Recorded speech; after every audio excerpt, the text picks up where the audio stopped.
آپ یہ جان کر یقیناً حیران ہو جائیں گے کہ قرآن مجید میں 1400 سال پہلے ٹیلی پورٹیشن کا ذکر موجود ہے۔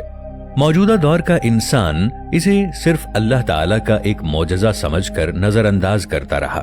تخت بلقیس کا واقعہ اگرچہ تاریخی اور مذہبی اعتبار سے کافی پرانا ہے، مگر دوستو اس کے اندر سائنس کا ایک ایسا راز چھپا ہوا ہے جس پر سائنسدان آج بھی تحقیق کر رہے ہیں۔ قرآن مجید کی سورہ نمل میں حضرت سلیمان علیہ السلام کی زندگی کا یہ مشہور واقعہ موجود ہے، جس کی تفسیر کچھ یوں ہے کہ ایک دن جب حضرت سلیمان علیہ السلام نے دربار لگایا تو جن و انس، چرند پرند سب کے سب حضرت سلیمان علیہ السلام کے دربار میں حاضر ہوئے، مگر حضرت سلیمان علیہ السلام کا لاڈلا پرندہ ہدہد نہیں آیا، وہ غائب تھا۔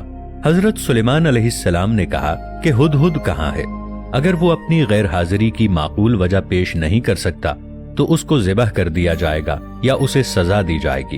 کچھ دیر بعد وہ پرندہ حاضر ہوا اور کہنے لگا، اے حضرت سلیمان علیہ السلام، میں اڑتا اڑتا ایک ایسے ملک میں پہنچ گیا تھا جہاں پر لوگ سورج کی پوجا کرتے ہیں اور ان کی ایک رانی ہے جسے وہ لوگ بلقیس کے نام سے پکارتے ہیں۔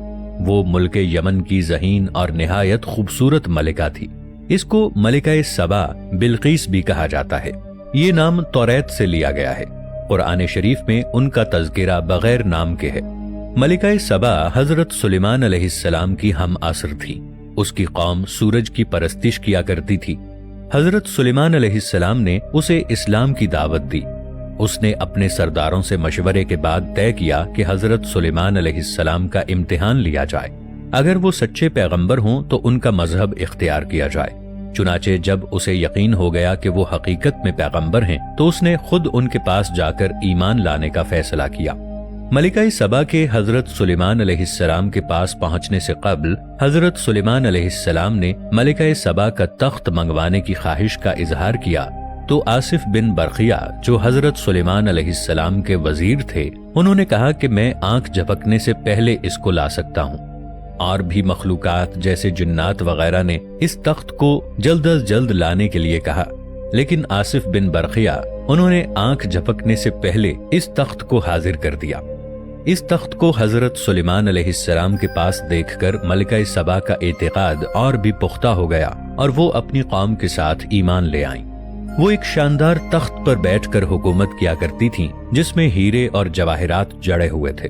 ان کے پاس تمام شاہی آرائش اور آرام کا سامان موجود تھا۔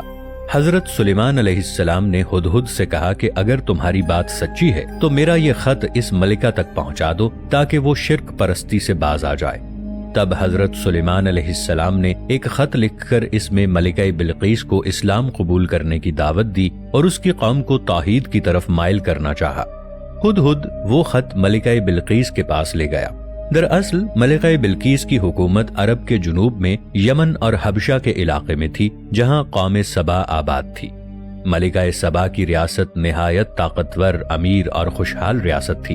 جب ملکہ سبا کو حضرت سلیمان علیہ السلام کا یہ خط ملا تو اس کے سرداروں نے بلقیس کو یہ مشورہ دیا کہ حضرت سلیمان علیہ السلام کو قیمتی تحفے تحائف، غلام اور لونڈیاں بھیج دی جائیں، مگر ملکہ کا یہ وفد جب تحفے اور تحائف سے لدا ہوا یروشلم پہنچا تو حضرت سلیمان علیہ السلام نے یہ ساری چیزیں واپس بھیج دیں اور یہ ساری چیزیں لینے سے انکار کر دیا۔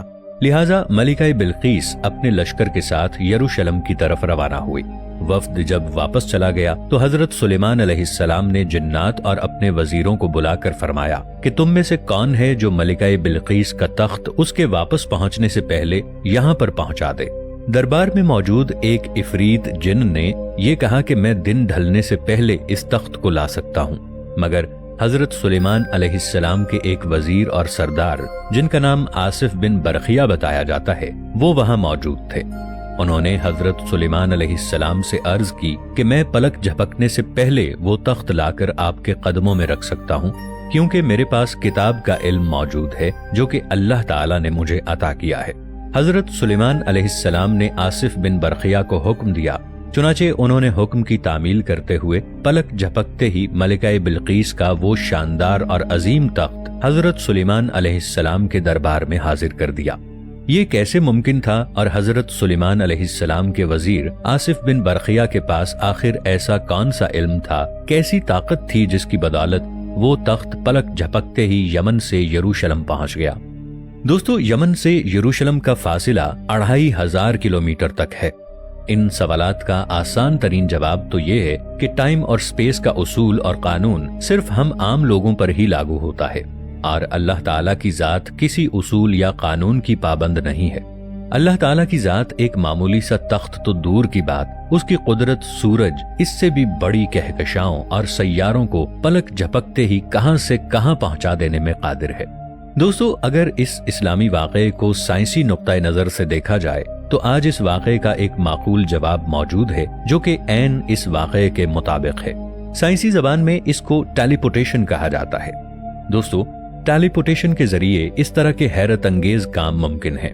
साइंसदानों ने सफर के जराये को तेज करने की बजाय मुख्तलिफ डायमेंशंस में ऐसे ऐसे तजरीबात करना शुरू कर दिए हैं जिनको देखकर इंसानी अक्ल दंग रह जाती है और यकीन करना नामुमकिन सी बात लगती है। इन्हीं तजरीबात में एक तजरिबा टेलीपोर्टेशन भी है। दोस्तों, टेलीपोर्टेशन से मुराद किसी मादी चीज को एक मकाम से दूसरे मकाम तक इस तरह मुंतकिल करना जिस तरह से वो मादी चीज पहले मकाम से एकदम गायब हो जाती है।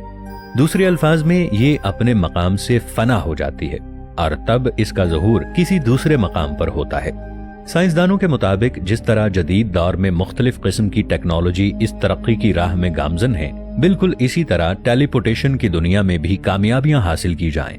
फिर एक दिन ऐसा आएगा जब सफर की मुश्किलात से मुकम्मल नजात हासिल हो जाएगी। मलिका सबा के तख्त की 1500 मील के फासले से एक जगह से दूसरी जगह मुंतकिली अल्लाह ताला का एक मौजज़ा था जो कि किसी अजीम कुव्वत के जरिए ही रूनुमा हो सकता था। दोस्तों, आजकल अगर रॉकेट या मिसाइल को देखा जाए तो वो एक खौफनाक रफ्तार के साथ आसमान की तरफ परवाज करता है और इस रफ्तार को एक आम इंसानी आंख नहीं देख सकती।